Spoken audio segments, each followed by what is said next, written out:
About 66 million years ago, the Earth was a different world. It was a green paradise under the absolute dominance of reptiles. For nearly 180 million years, an incredible group of creatures called dinosaurs established an unrivaled empire in every corner of this planet, from plains to jungles, mountains to deserts. They were nature's ultimate creation, unparalleled in their diversity of size, the majesty of their power, and the skill of their adaptation. Some were as massive as mountains, while others were as small as birds. Some were ferocious predators, while others were peaceful herbivores. It seemed as though their reign would last forever. However, compared to the vastness of the universe, any earthly empire is insignificant. On a day when the pulse of life on Earth was at its most vibrant, a silent killer was hurtling toward it from the infinite void of space. An asteroid larger than Mount Everest, about 10 to 15 kilometers wide, was racing toward Earth at a speed of more than 20 kilometers per second. Upon entering Earth's atmosphere, it turned into a blazing fireball, thousands of times brighter than the sun. That afternoon, the last dinosaur roaming the Earth might have looked up at the sky and seen a new sunrise. But it was not a sunrise. It was a cosmic death sentence. Within moments, the asteroid slammed into the Earth near the present-day Yucatan Peninsula in Mexico. The entire Earth shook with an explosion more powerful than the combined force of billions of atomic bombs. In an instant, millions of years of evolution, nature's finest creation, fell victim to a cosmic accident and began its journey toward extinction. How did these incredible creatures evolve? What divine event or evolutionary opportunity made them the sole masters of the Earth? And exactly what happened on that terrifying day and afterward that turned their invincible empire into dust? In today's episode, we will explore this epic journey from the first pulse of life to the rise and tragic fall of the dinosaurs. According to scientists, the journey of life began about 4 billion years ago deep in the oceans. For billions of years, life remained microscopic. But about 540 million years ago, during the Cambrian period, an incredible explosion of life occurred, filling the oceans with diverse creatures. Gradually, plants and then animals moved onto land. Amphibians were the first vertebrates to live on land, but they remained dependent on water for reproduction. Liberation from this dependency came through a revolutionary evolutionary invention, the amniotic egg. The hard shell of this egg protected the embryo from dry environments, helping reptiles spread to the arid inland regions of the Earth and live a truly terrestrial life. From these reptiles, during the Permian period, about 300 to 250 million years ago, synapsids, or mammal-like reptiles, became dominant on Earth. They were not the ancestors of dinosaurs, but rather distant ancestors of modern mammals. The Earth belonged to them back then. But about 252 million years ago, the most horrific catastrophe in the history of life occurred: the Permian-Triassic extinction, also known as the Great Dying. Massive volcanic eruptions in present-day Siberia, known as the Siberian Traps, lasted for millions of years, releasing billions of tons of greenhouse gases into the atmosphere. As a result, Earth's temperature rose drastically, the oceans became depleted of oxygen, and catastrophic acid rain destroyed the plant world. In this mega-disaster, about 96% of marine life and 70% of terrestrial vertebrate species became extinct. This mass extinction turned the Earth into a nearly lifeless planet. It almost wiped out the dominant synapsids who had ruled the Earth for millions of years. However, by the laws of nature, new opportunities are often born within the ruins of a great catastrophe. This extinction disrupted the Earth's ecosystem so much that it provided an opportunity for a new evolutionary race to begin. To fill the void that was created, a new competing group emerged. This group was the archosaurs, or ruling reptiles. And from these archosaurs, the most influential animals in Earth's history were about to be born. The dinosaurs. The mass extinction was the final event that set the stage for the rise of the dinosaurs. After the mass extinction, the Earth was a ghostly world, a shadow world. The planet that was once bustling with life was now desolate. This new era, the Triassic period, began amidst extreme adversity. The supercontinent Pangaea was still intact, its vast interior consisting of hot and arid deserts. In this harsh world, life had to struggle anew to survive. Taking advantage of this struggle, the archosaurs became dominant.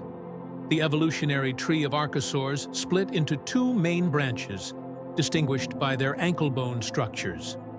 One branch was the Pseudosuchia, the crocodile-line archosaurs. The other branch was the Ornithodira, the bird-line archosaurs, from which pterosaurs and dinosaurs later evolved. During the Triassic, the ornithodirans were the underdogs. The absolute masters of the ecosystem at that time were the Pseudosuchians, terrifying predators like the 20-foot-long Postosuchus, armored herbivores like the Etosaurs, and crocodile-like aquatic predators like the Phytosaurs were the main players of that era. It was under their shadow, about 230 million years ago in present-day Argentina, that the first true dinosaurs appeared. So, how did dinosaurs rise from such obscure beginnings to become the masters of the Earth? The answer lies in some revolutionary adaptations in their bodies, which provided them with a unique toolkit. First, and most important, was the structure of their hips and legs. Dinosaurs had a hole in their hip bone called a perforated acetabulum, which allowed their femur, thigh bone, to be positioned vertically directly under the body. This erect stance was a landmark innovation. It gave them the ability to move faster, more efficiently, and with less energy consumption compared to competitors like the Pseudosuchians. They were nature's marathon runners. Secondly, their respiratory system was likely incredibly efficient. Based on fossil evidence and their close relationship with birds, scientists believe dinosaurs had air sacs connected to their lungs. This system ensured a unidirectional flow of air through the lungs, helping them absorb much more oxygen with every breath. In the relatively low oxygen environment of the Triassic, this was a massive advantage for survival. Thirdly, their metabolism, though a subject of debate, were they cold-blooded like today, reptiles, or warm-blooded like birds or mammals? Most scientists now believe they were likely somewhere in between, meaning mesothermic. Their rapid bone growth rates and predator-prey ratios suggest they lived a much more active lifestyle than today's reptiles. With these physical advantages, the first dinosaurs, such as the 1-meter-long Eoraptor and the slightly larger Herrerasaurus, began their struggle for survival in the harsh Triassic world. They were fast, agile, and opportunistic, giving them a different strategic advantage over their larger and slower competitors. But luck once again favored the dinosaurs. About 201 million years ago, at the end of the Triassic, another mass extinction occurred, known as the Triassic-Jurassic extinction. The cause was likely the eruption of a massive volcanic region called the Central Atlantic Magmatic Province, CAMP. The massive amounts of carbon dioxide released from these eruptions drastically changed the climate and acidified the oceans. This disaster mysteriously wiped out the dinosaurs' main competitors, such as the Pseudosuchians. But the dinosaurs surprisingly survived. You might ask, why did they survive? According to scientists, their smaller size, efficient respiratory systems, and higher metabolism likely helped them adapt quickly to this changing environment. Whatever the reason, the result was clear. This second extinction was a royal gift from nature to the dinosaurs. All the thorns in their path were removed. the Earth lay open before them. To fill the ecological void that was created, dinosaurs began to evolve with incredible diversity in the next era, the Jurassic period, establishing themselves as the unrivaled masters of the Earth. Thus began the golden age of dinosaurs. For the next 140 million years, during the Jurassic and Cretaceous periods, dinosaurs built an empire unlike any other animal group in Earth's history. It was an epic of majestic sizes, displays of power, and ultimate evolutionary success. In the Jurassic, the supercontinent Pangaea began to break apart, creating new seas between continents. As a result, the Earth's climate changed dramatically. Instead of arid deserts, the Earth became warm, humid, and green. Jungles of cycads, conifers, and ginkgos grew across vast areas. In this boundless food paradise, the largest land animals of all time, the sauropods, were born. These herbivorous giants were living marvels of engineering. Their massive size was their primary defense against predators. Brachiosaurus was as tall as a four-story building. Its giraffe-like structure helped it eat leaves from high trees. Animals like Diplodocus and Apatosaurus were incredibly long, their long necks balanced by even longer whip-like tails, likely used to ward off predators. To sustain such massive sizes, their bodies had incredible adaptations.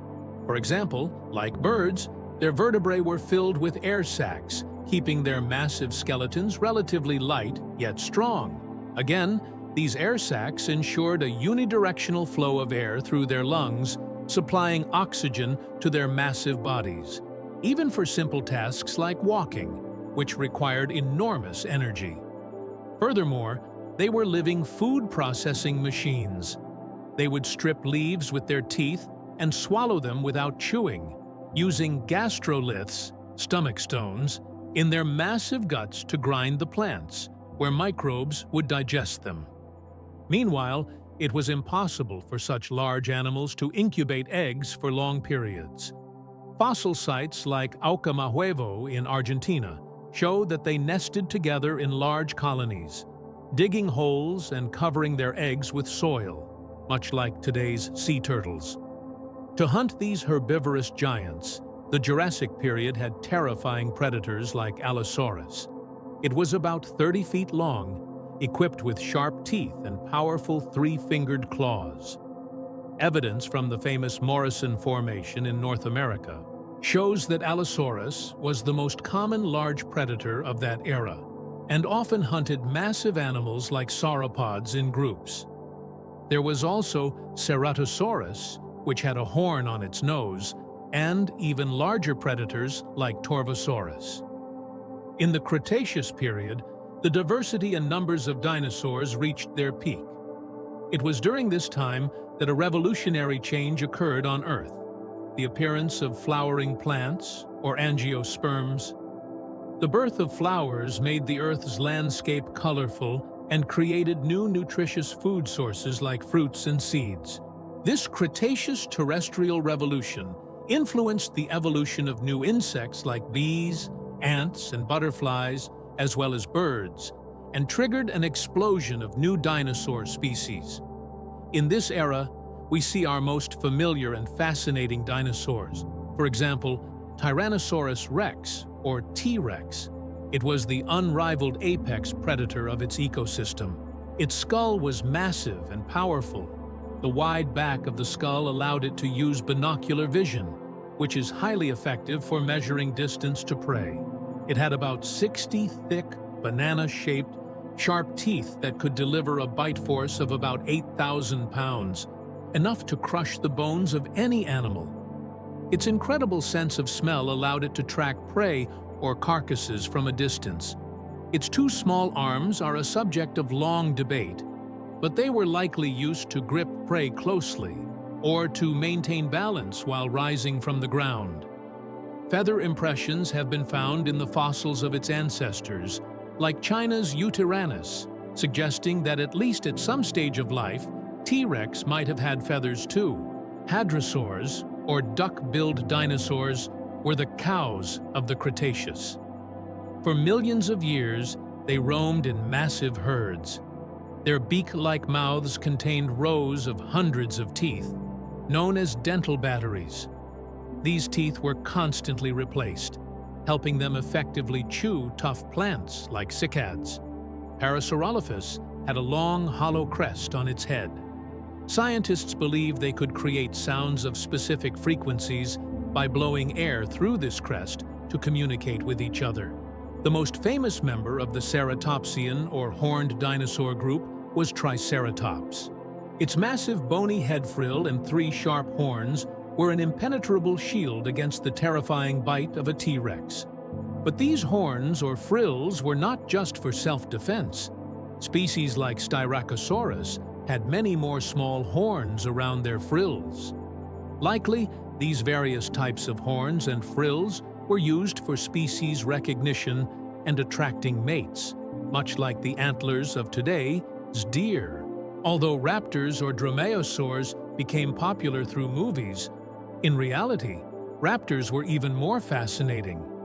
Velociraptor was about the size of a turkey, while Deinonychus was closer to human size.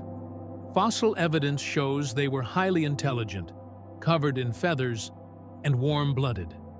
They had a sickle-shaped curved claw on the second toe of their feet. The famous fighting dinosaurs fossil discovered in Mongolia shows a velociraptor buried in sand at the moment it attacked a protoceratops, with its terrifying claw embedded in the prey's neck. This proves they were lethal predators. At the end of the Cretaceous, Earth had a complete and complex ecosystem. Dinosaurs were at the peak of their evolution.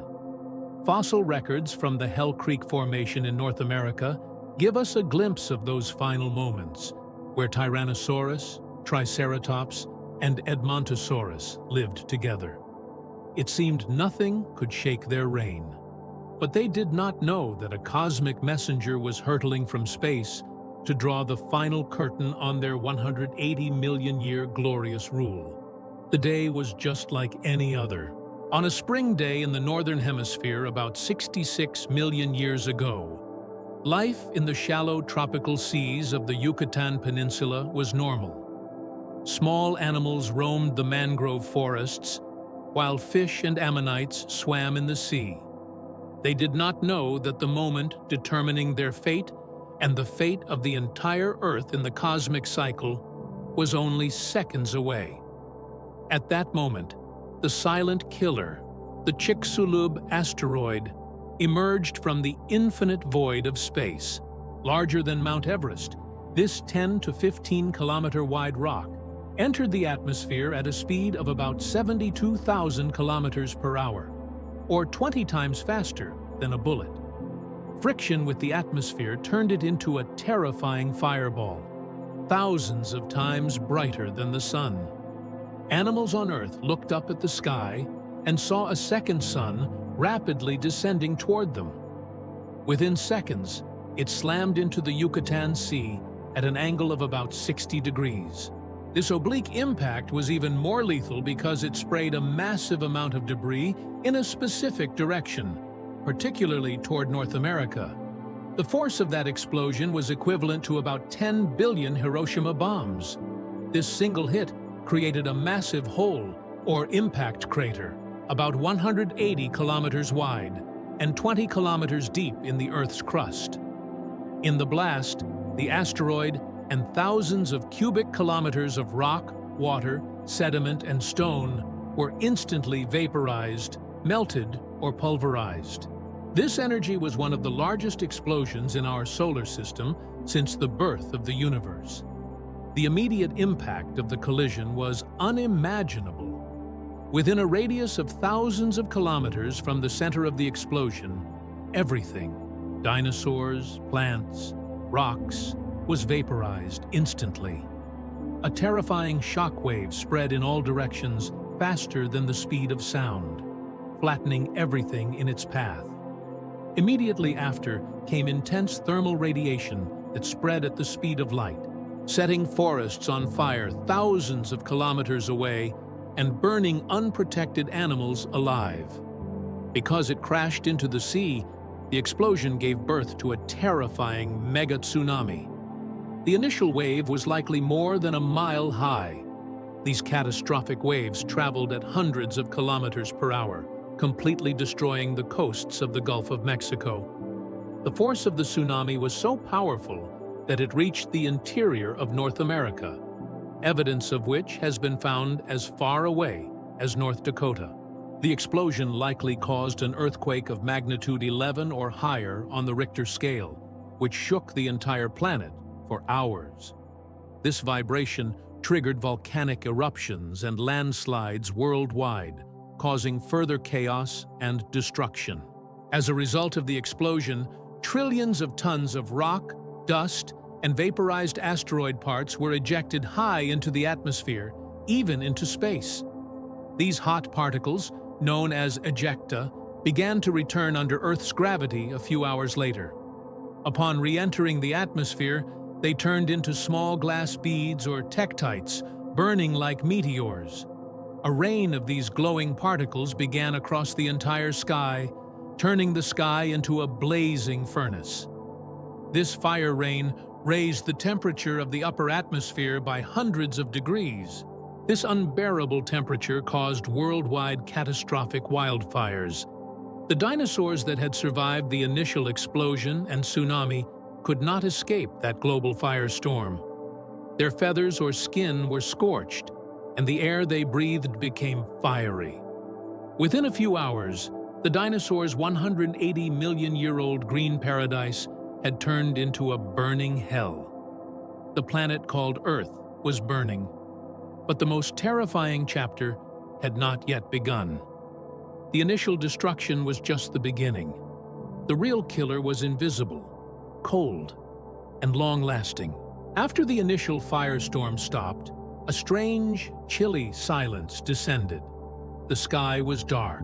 The trillions of tons of dust ejected into the upper atmosphere, ash from global wildfires, and most importantly, sulfur aerosols created by the vaporization of Yucatan's sulfate-rich gypsum rock formed a thick, impenetrable cloud layer that covered the entire Earth.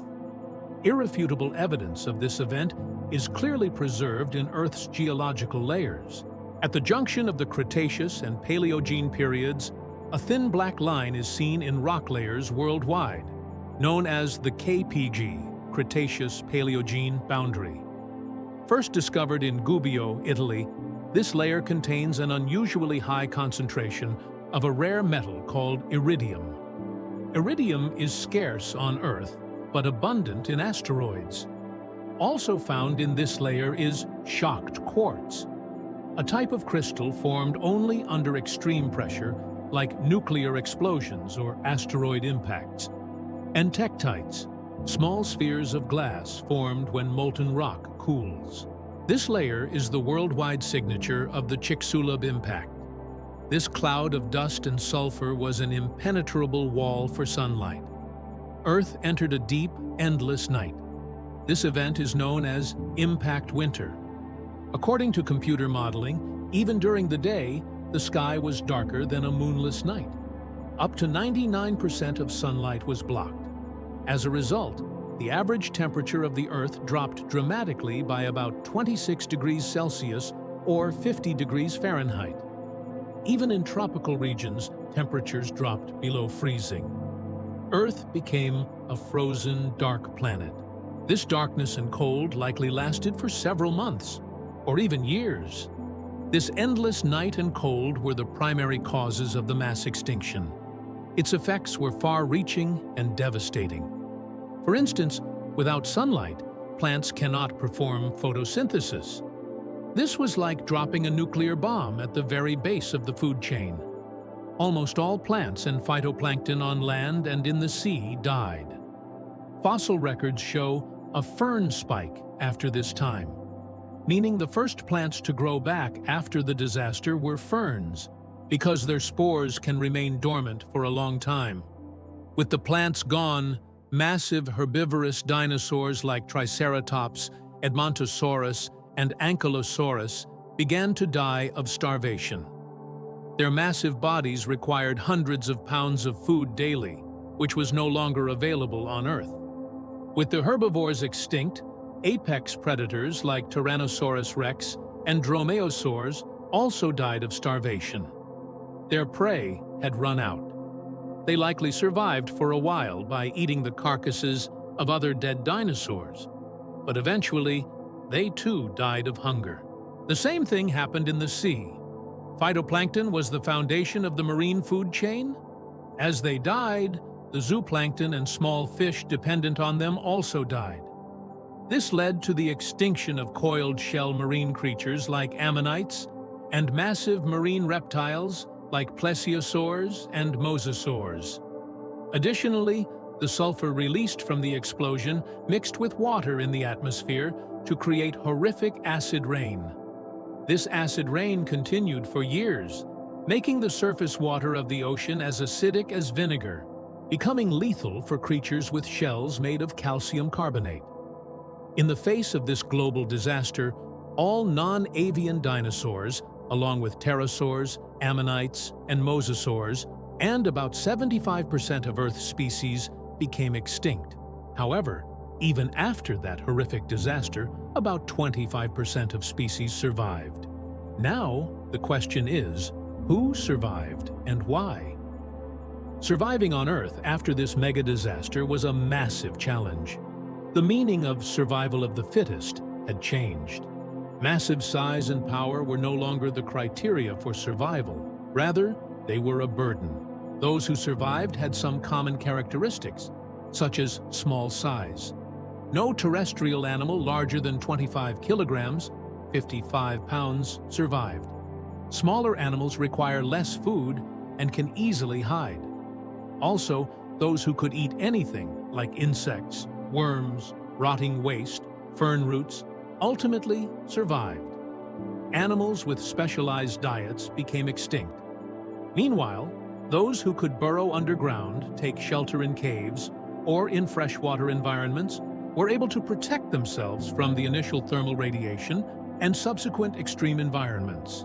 Freshwater ecosystems were less damaged than terrestrial ones because their food chain depended more on rotting organic matter.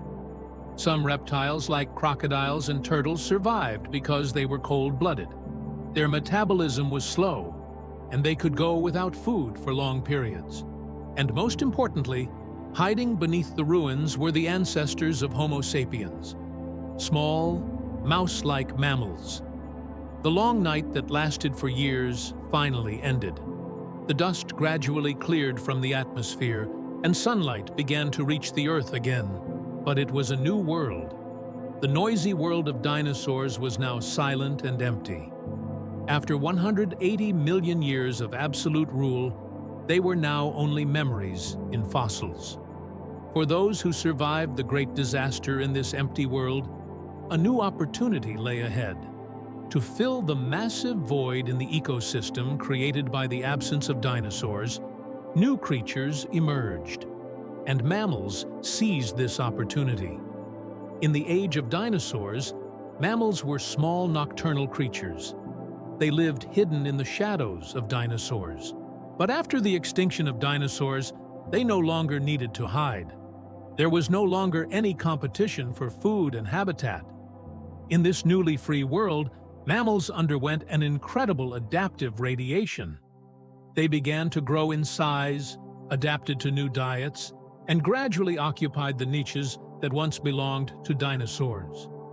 Within just a few tens of millions of years, the Earth was filled with diverse mammals like horses, whales, bats, and primates. But is the story of dinosaurs truly over?